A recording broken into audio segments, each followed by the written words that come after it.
ಇನ್ನು ರಾಜ್ಯ ಸರ್ಕಾರ ಅಸ್ಥಿರಗೊಳಿಸಲು ಕಾಂಗ್ರೆಸ್ ಶಾಸಕರಿಗೆ ತಲಾ 50 ಕೋಟಿ ಆಮಿಷ ಒಡ್ಡಿದ್ದಾರೆ ಎಂಬ ಸಿಎಂ ಆರೋಪ ಸಂಚಲನ ಮೂಡಿಸಿತು. ಈ ಆರೋಪವನ್ನು ಬಿಜೆಪಿ ನಾಯಕರು ತಳ್ಳಿಹಾಕಿದರು. ಇದು ಕಪೋಲ ಕಲ್ಪಿತ ಆರೋಪ, ಅಧಿಕಾರ ಕಳೆದುಕೊಳ್ಳುವ ಹತಾಶೆಯಿಂದ ಮಾಡಿದಂತಹ ಸುಳ್ಳು ಆರೋಪ. ಇದು ಸಿಎಂ ಸ್ಥಾನದ ಘನತೆ ಕುಗ್ಗಿಸುವ ಹೇಳಿಕೆ ಅಂತ ವಿಜಯೇಂದ್ರ ಕಿಡಿಕಾರಿದರು.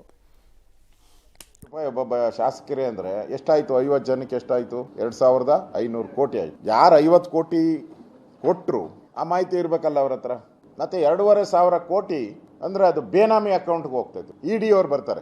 ಯಾಕಂದ್ರೆ 2500 ಕೋಟಿ ಯಾವ ವ್ಯಕ್ತಿ ಹತ್ರ ಇದೆ ಆ ವ್ಯಕ್ತಿನ ಬಂಧಿಸಬೇಕು, ಅವೇ ಸೀಸ್ ಮಾಡಬೇಕು. ಅಲ್ಲಿ ಯಾರಾದ್ರೂ ಮುಖ್ಯಮಂತ್ರಿ ಮುಟ್ಟಿದ್ರೆ ಯಾರು ಸುಮ್ಮನೆ ಇರಕಾಯ್ತದ? ಮುಖ್ಯಮಂತ್ರಿ ಮುಟ್ಟಿದ್ರೆ ಏನಾಯ್ತದೆ? ಪೊಲೀಸರು ಇರ್ತಾರೆ, ಕೇಸ್ ಹಾಕ್ತಾರೆ. ಹಂಗಾಗಿ ಆ ಅರ್ಥದಲ್ಲಿ ಅವ್ರು ಏನೋ ಮಾತಾಡಿರ್ಬೋದು ಸಿದ್ದರಾಮಯ್ಯನವರು. ನಿಮ್ ಪಾರ್ಟಿ ಶಾಸಕರು ಈ ಖರೀದಿ ಮಾಡ್ಲಿಕ್ಕೆ ಕುದುರೆನೋ ಕತ್ತೆನೋ ದನನೋ ನಿಮ್ಮ ಹತ್ರ ಸಾಕ್ಷಿ ಇದ್ರೆ ದೂರು ಕೊಡಿ, ಇಲ್ಲದೆ ಇದ್ರೆ ನಿಮ್ ಕೊಡಲ್ಲಪ್ಪ. ವಿಜಯೇಂದ್ರ ಮೊನ್ನೆ ಬಂದಿರೋರು ಪಾಪ ಅವ್ರ ಬಗ್ಗೆ ಯಾಕ್ರಿ ಕೇಳ್ತೀರಿ? ನಮಗೆ ಕೊಡಲ್ಲಪ್ಪ. ವಿಜಯೇಂದ್ರ ನಿನ್ನೆ ಮೊನ್ನೆ ಬಂದಿರ್ಬೋದು.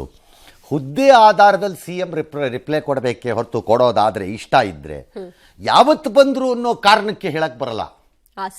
ಹಾಗಿದ್ರೆ ಕಾಂಗ್ರೆಸ್ನಲ್ಲಿ ರಾಜೀವ್ ಗಾಂಧಿ ಬಂದಾಗ ಸೀನಿಯರ್ಗಳೆಲ್ಲ ಇದೇ ಆಡಿದ್ರೆ ನೆನ್ನೆ ಮೊನ್ನೆ ಬಂದವನು ಅವ್ರಿಗೆ ಉತ್ತರ ಕೊಡ್ಬೇಕು. ನಾವು ಒಂದು ಇದ್ದಿದ್ರೆ ಹೆಂಗಿರ್ತಿತ್ತೋ? ಅಥವಾ ನಾಳೆ ಪ್ರಿಯಾಂಕಾ ಗಾಂಧಿಗೆ ಹೇಳ್ತೀರಾ ಸಿದ್ದರಾಮಯ್ಯನವ್ರದನ್ನ?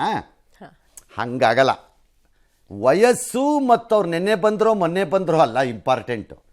ಅವ್ರು ಅಲಂಕರಿಸಿರುವ ಹುದ್ದೆಗೆ ಪ್ರತಿಕ್ರಿಯೆ ಬೇಕಾದರೂ ಕೊಡ್ಬೋದು, ಸಕರ್ ಬಿಡ್ಬೋದು, ಅದು ಅವ್ರ ಇಷ್ಟ. ಓಕೆ, 2500 ಕೋಟಿ ಹಣವನ್ನು ಹಾಕುವಂತಹ ತಾಕತ್ತು, ಆತುರ, ಆಸೆ ನನಗೆಲ್ಲೂ ಕಾಣಿಸ್ತಿಲ್ಲ ಇಲ್ಲಿ. ನನಗೆಲ್ಲೂ ಕಾಣಿಸ್ತಿಲ್ಲ ಇಲ್ಲಿ. ಯಾವನ ಆಗ್ತಾನಂತೆ 2500 ಕೋಟಿನ 50 ಕೋಟಿ ಲೆಕ್ಕಾಚಾರದಲ್ಲಿ. ಕಾರಣ 50 ಶಾಸಕರನ್ನ ಕರ್ಕೊಂಡು ಬರೋದು ಜೋಕಲ್ಲ. ನಾನು ಅವತ್ತಿಂದ ಹೇಳ್ತಿದ್ದೀನಿ, ಮತ್ತೆ ಹೇಳ್ತೀನಿ. 50 ಶಾಸಕರನ್ನ ಕರ್ಕೊಂಬರೋದು, ಒಂದು ವೇಳೆ ಖರೀದಿ ಮಾಡಬಲ್ಲ ಶಾಸಕರಿದ್ದರೂ ಇರ್ತಾರೇನೋ ಹೇಳಕ್ ಬರಲ್ಲ. 50 ಶಾಸಕರು ಇವತ್ತು ಬಿಜೆಪಿ ಅಟೆಂಪ್ಟ್ ಮಾಡಿದ್ರು ಸಿಗಲ್ಲ ಅಂತ ನಾ ಹೇಳೋದು. 136ರಲ್ಲಿ 50 ಸಿಗಲ್ಲ, 50ಗೂ ಸಿಗಲ್ಲ ಅಂತ ನನ್ನ ವಾದ. ಹಾಗಾಗಿ ದಿಸ್ ಲುಕ್ಸ್ ಲೈಕ್ ಯಾವುದೋ ಓಲ್ಡ್ ಕಥೆಯನ್ನ ಪುನರಾವರ್ತನೆ ಮಾಡ್ತಿರೋಂಗೆ ಕಾಣಿಸ್ತಿದೆ chief minister. It's okay, he can make it if he has any information. ನನ್ನ ಪ್ರಾಬ್ಲಮ್ ಈಸ್ ಫುಟ್ಪಾತ್ ಅಲ್ಲಿ ನಿಂತ್ಕೊಂಡು ಯಾವನ ಬಾಯಿಗೆ ಬಂದಂಗೆಲ್ಲ ಮಾತಾಡೋದನ್ನ we will not take it seriously. But ಆದರೆ ನಿಮ್ಮ ಹೇಳಿಕೆಯನ್ನು ಗಂಭೀರವಾಗಿ ತಗೋಬೇಕು ನಾವು ರಾಜ್ಯದ ಜನ. ಸ್ಥಾಪಿತ ಸರ್ಕಾರ, ಪ್ರಜಾಪ್ರಭುತ್ವದಲ್ಲಿ ಆಯ್ಕೆಯಾದ ಸರ್ಕಾರವನ್ನ 50 ಕೋಟಿ ತಲಾವಾರು 2500 ಕೋಟಿ ಹಾಕಿಬಿಟ್ಟು ಯಾವನೋ ಕೆಡವುತ್ತಿದ್ದಾನೆ ಅಂದರೆ ಅಂತ ಕಚಡನ ಬೆನ್ನುಮೂಳೆಗೆ ಹಿಡಿದು ಕಟ್ಟಿ ಹಗ್ಗ ಹಾಕಿ ಕುತ್ತಿಗೆ ಎಳಕೊಂಬಂದು ಒಳಗಾಕಬೇಕು. ಆ ಕಾರ್ಯವನ್ನು ಮುಖ್ಯಮಂತ್ರಿಗಳ ಬಾಯಿಂದಲೇ ಇದು ಬಂದಿರೋದ್ರಿಂದ we assume and presume he has information, proceed against such characters. ಇಲ್ಲದಿದ್ರೆ ಏನು?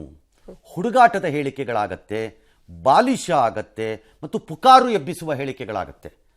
ಅದು ಪದೇ ಪದೇ ಈ ರೀತಿ ನೀವು ಸಾಕ್ಷ್ಯಗಳಿಲ್ಲದೆ ಹೇಳ್ತಾ ಬಂದಾಗ ಹುಲಿ ಬಂತು ಹುಲಿ ಆಗತ್ತೆ, ಜೋಕ್ ಆಗತ್ತೆ. ಖಚಿತ ಮಾಹಿತಿ ಇದ್ದೇ ಹೇಳ್ತಾರೆ ಅಂತ ಹೇಳಿದ್ದಾರೆ ಸರ್ ಕೆಲವು ಸಚಿವರು. 100ಕ್ಕೆ 100 ಸತ್ಯ ಅಂತ ಡಿಕ್ಲೇರ್ ಮಾಡಿದ್ದಾರೆ ಆಗಲೇ.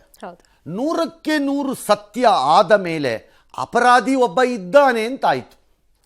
95% ಇರ್ಬೋದಪ್ಪ ಅಂದಿದ್ದಿದ್ರೆ 5% ಅಲ್ಲಿ ಎಸ್ಕೇಪ್ ಆಗ್ಬೋದಿತ್ತು. 100 to 100 ಆಗೋದ್ಮೇಲೆ ಅಪರಾಧಿ ಒಬ್ಬ ಇದ್ದಾನೆ, ಅವನು ಯಾವನವನು ಹೆಡೆ ಮುರಿ ಎಳ್ಕೊಂಬಂದು ಕಟ್ಟಬೇಕು. ನೀವು ಕಟ್ಟದೇ ಇದ್ದರೆ ಇದು ಬರೀ ಬೋಳೆ ಆಗತ್ತೆ. ನೆಕ್ಸ್ಟ್ ಟೈಮ್ ಹೇಳಿದಾಗ ಜೋಕ್ ಆಗತ್ತೆ. ಹಾಗಾಗಿ somebody should do that. Let us see. MUDA ಕೇಸಲ್ಲಿ ಏನಾಯಿತು? ನನ್ನನ್ನು ಮುಟ್ಟಿದ್ರೆ ಕರ್ನಾಟಕ ಜನ ಸುಮ್ಮನೆ ಇರಲ್ಲ ಅಂತ ಹೇಳಿದಕ್ಕೆ ನಾನಾ ವ್ಯಾಖ್ಯಾನ. ಅಯ್ಯೋ, ಆಪರೇಷನ್ ಕಮಲದ ಬಗ್ಗೆ ಮುಖ್ಯಮಂತ್ರಿ ನೀಡಿದ ಹೇಳಿಕೆನ ಕಾಂಗ್ರೆಸ್ ನಾಯಕರು ಸಮರ್ಥಿಸ್ಕೊಂಡಿದ್ದಾರೆ. ಅದು ಆಯ್ತಲ್ಲ. ಶಿವಕುಮಾರ್, ಪರಮೇಶ್ವರು, ಚಲರಾಯಸ್ವಾಮಿ ಎಲ್ಲ ಡ್ಯಾಶ್ ಡ್ಯಾಶ್ ಡ್ಯಾಶ್ ಅವ್ರ ಹೇಳಿಕೆ ಪರ ಬ್ಯಾಟಿಂಗ್ ಮಾಡೋಕ್ಕೆ ನೀವೇನು ಪುಕಟೆ ಕುತ್ಕೊಂಡು ಕಳಕ ಬೀಜ ತಿಂತಾ ಇದ್ದೀರಾ ಏನು ನೀವುಗಳ? ನಿಮ್ಮ ಸಿ ಎಂಗೆ ಹೇಳಬೇಕಲ್ಲ, ಪರ ಬ್ಯಾಟಿಂಗ್ ಯಾಕೆ ಮಾಡೋದು? ಪರ ಮಾಡೋ ಬದಲು ಮಾಡಿರೋನು ಎಳ್ಕೊಂಬಂದು ಯಾರು ನಿಲ್ಲಿಸ್ಬೇಕು ತಾನೆ. ಸುಮ್ಮನೆ ಇದೊಂಥರ ಬರ್ತಾ ಇದೆ ಅಂತ ಹೆದರ್ಸೋದು ಅಂತ ನಾನು ಹೇಳ್ತೀನಿ. ಹಂಗಾರೆ ಅಲ್ಲ ಅನ್ನೋದಿದ್ರೆ ಕರ್ಕೊಂಬಂದು ಪ್ರೊಡ್ಯೂಸ್ ಮಾಡಿರಿ, ಬಿಡಬೇಡಿ ಅವನು, ಯಾವನರಾಗಿರಲಿ ಅವನು. ಎಸ್ ಕೋಟಿಗೆ ಆಫರ್ ಮಾಡ್ತಾ ಇದ್ದಾರೆ ಸರ್ಕಾರ ಅಸ್ಥಿರಗೊಳಿಸೋಕೆ ಮುಖ್ಯಮಂತ್ರಿಗಳೇ ಹೇಳಿದ್ದಾರೆ ಸರ್. ಹೌದು ಮಾಡ್ತಾ ಇದ್ದಾರೆ. ಅದಕ್ಕೆಲ್ಲ ನಮ್ಮ MLA ಹತ್ರ ಮಾತಾಡಿದ್ದಾರೆ. ಕೆಲವು MLA ಬಂದು ಮುಖ್ಯಮಂತ್ರಿಗಳು ತಿಳಿಸಿದ್ದಾರೆ. ಅದನ್ನು ಅವರು ತಮ್ಮ ಹತ್ರ ತಿಳಿಸಿದ್ದಾರೆ.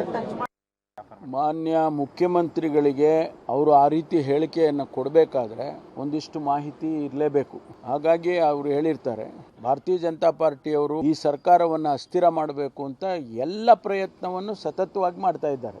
ಮುಖ್ಯಮಂತ್ರಿಗಳು ಮತ್ತು ಅಧ್ಯಕ್ಷರು ಹೇಳಿದಂತ ವಿಚಾರದಲ್ಲಿ ನಾನು ಅದನ್ನ ಮಾತಾಡ್ಲಿಕ್ಕಾಗತ್ತಾ? ನಮ್ಮ ಪಕ್ಷಕ್ಕೆ ನಮ್ಮ ಸರ್ಕಾರ ಸಿಎಂ ಹೇಳಿರ್ತಕ್ಕಂಥದ್ದು 100% ಸತ್ಯ ಇದೆ. ಕಳೆದ 16 ಸರಿ, ಲಾಡ್ ಹೇಳಾಯ್ತು 100% ಸತ್ಯ. ಪರಮೇಶ್ವರ್ ಹೇಳಾಯ್ತು ಏನೋ ಮಾಹಿತಿ ಇರಬೇಕು ಅವ್ರ ಹತ್ರ ಅಂತ. ಇದ್ಮೇಲೆ ಹೇಳಬೇಕಲ್ಲ.